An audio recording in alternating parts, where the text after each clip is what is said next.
नमस्कार, जय हिंद। मैं राजा स्वागत करता हूँ आपका स्टडी पॉइंट के यूट्यूब चैनल में। आज हम लोग संविधान की 8वीं अनुसूची पढ़ने वाले हैं। अब भैया 8वीं अनुसूची में है क्या, आइए समझते हैं।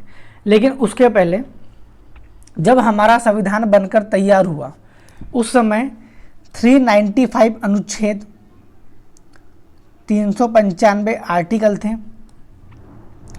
8 अनुसूचियाँ थी और 22 भाग थे।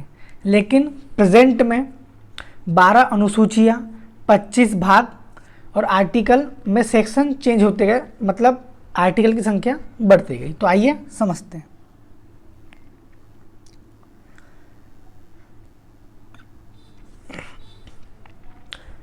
अगर संविधान की 8वीं अनुसूची की बात करूं तो पहले 14 भाषा थी, अभी टोटल 8 भाषा ऐड हो गई। टोटल कितनी हो गई? 22 भाषा हो गई। जब हमारा संविधान बना था तो सबसे पहले 14 भाषाएं जोड़ी गई थी। अब वो 14 भाषाएं क्या क्या थी, आइए समझते हैं। पहले की बात करूं, भाषा थी हमारी हिंदी। अब हिंदी बोली कहाँ जाती है? तो उत्तरी राज्यों में, मतलब कि जो इंडिया के नॉर्थ में जितने भी स्टेट है वहाँ पर हिंदी बोली जाती है। अब ये हिंदी भाषा को स्वीकृत कब किया गया? तो 1950 को हिंदी भाषा को स्वीकृत किया गया। अगर नेक्स्ट की बात करूं तो संस्कृत स्वीकृत कब किया गया? तो 1950 में ही किया गया। थर्ड की बात करूं तो उर्दू, ये सारी की सारी 14 भाषाएं को 1950 में स्वीकृत किया गया था। अब उर्दू कहाँ बोली जाती है? तो उत्तरी भारत में बोली जाती है। बंगाली कहाँ बोली जाती है? पश्चिम बंगाल में बोली जाती है। उड़िया या उड़ीसा की बात करूं तो सबसे पहले इसका नाम था उड़िया, लेकिन जब 92वां संविधान संशोधन हुआ तो उसके बाद इसका नाम कर दिया गया उड़ीसा। जब 92वां संविधान संशोधन हुआ तो उसके बाद इसका नाम कर दिया गया उड़ीसा, जो कि उड़ीसा में बोली जाने वाली एक लैंग्वेज है। छठवीं की बात करूं मराठी, जो कि महाराष्ट्र में। नेक्स्ट की बात करूं पंजाबी, पंजाब चंडीगढ़ में। असमिया की बात करूं तो असम में। कश्मीरी कश्मीर में। कन्नड़ कर्नाटक में। मलयालम केरल में। तमिल तमिलनाडु में। तेलुगु आंध्र प्रदेश तथा तेलंगाना में। गुजराती गुजरात में। अब आपने ध्यान दिया होगा कि इसमें इंग्लिश भाषा का कोई खेल नहीं, मतलब कि इसमें इंग्लिश लैंग्वेज को ऐड नहीं किया गया है। ये बात ध्यान देना। इतना क्लियर है? अब होगा भाई साहब खेल शुरू, क्योंकि 14 भाषा तो पहले जोड़ी गई थी। अब वो 8 भाषा कौन सी है जो कि अलग अलग संविधान संशोधन के द्वारा जोड़ी गई है, अब उन्हें देख लेते हैं। तो 15वीं भाषा थी हमारी सिंधी, जो कि 21वां संविधान संशोधन 1976 में जोड़ी गई थी। सॉरी, 1967 है ये 1967 है में जोड़ी गई थी। ये 1967 है, मतलब कि सिंधी भाषा 21वां संविधान संशोधन जब हुआ था 1967 में, तब सिंधी भाषा को ऐड किया गया था हमारे संविधान में। इतना क्लियर है? अगर 16वीं भाषा की बात करूं तो कोंकणी, मणिपुरी, नेपाली, ये तीनों भाषा को एक ही साथ में 71वां संविधान संशोधन जब हुआ था 1992 में, तब ऐड किया गया था। नेक्स्ट की बात करूं तो है बोडो डोंगरी।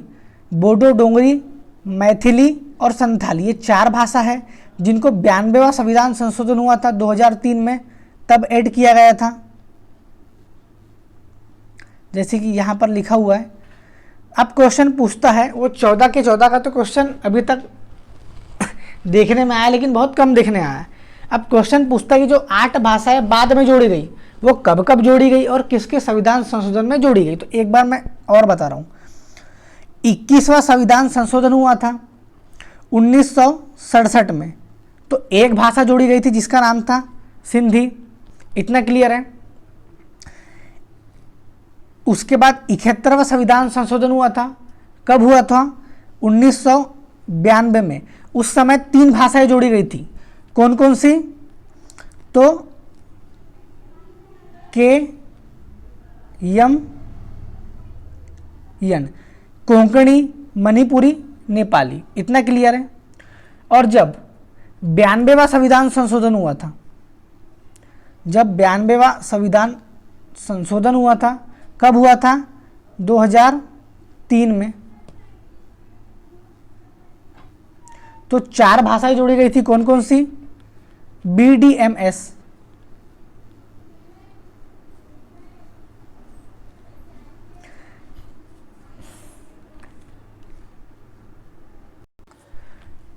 एक बार फिर से लिख रहा हूं, BDMS, बोडो, डोंगरी, मैथिली, संथाली। ठीक है। अब बात आती है कि भाई साहब बोडो भाषा बोली कहाँ जाती है? तो बोडो भाषा असम में बोली जाती है। डोंगरी भाषा कहाँ बोली जाती है? तो डोंगरी भाषा बोली जाती है जम्मू कश्मीर में। मैथिली भाषा कहाँ बोली जाती है? तो बिहार के कुछ हिस्से में बोली जाती है। और संथाली भाषा कहाँ बोली जाती है? तो संथाल जनजाति द्वारा पश्चिम बंगाल और बिहार में बोली जाती है। इतना क्लियर है। अब संविधान की मैंने बताया आपको टोटल पहले थी 8 अनुसूची, अब हो गई कितनी? 12 अनुसूची। अब 12 के बारे में आपको बताते जाता हूँ, ध्यान से सुनना बस। पहले में क्या है? पहली अनुसूची में भारत राज्यों का संघ है, मतलब कि छोटे छोटे राज्य मिलकर भारत देश का निर्माण होता है। ये पहली अनुसूची।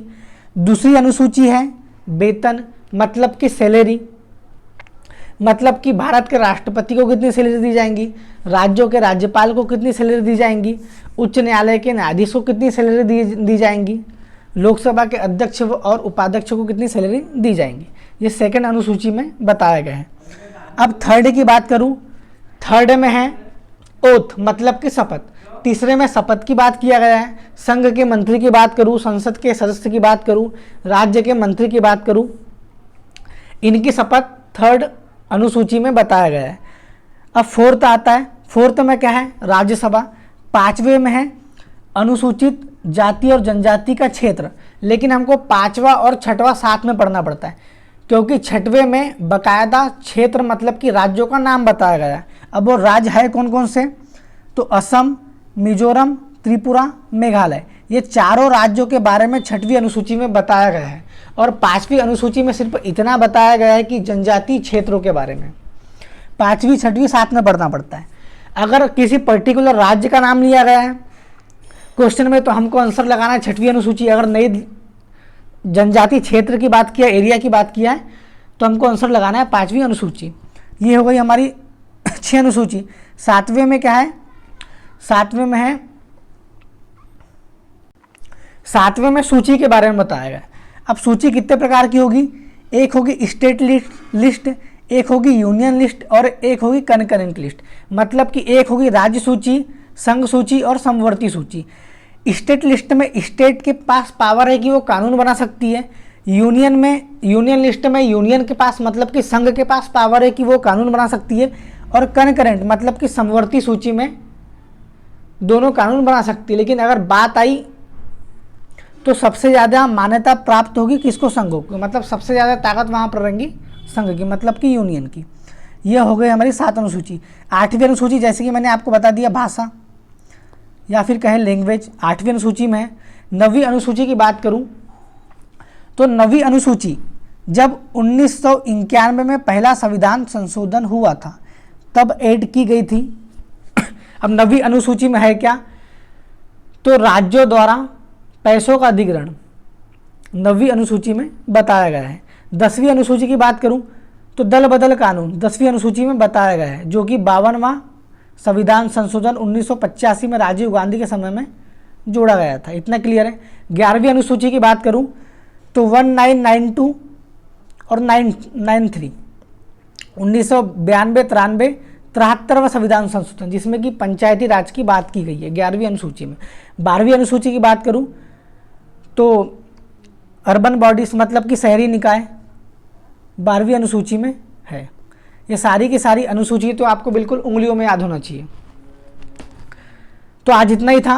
अगर वीडियो अच्छा लगा हो तो लाइक कर देना, शेयर कर देना, सब्सक्राइब कर देना। मिलते हैं अगले वीडियो में, जब तक कि ध्यान रखिए, बाय।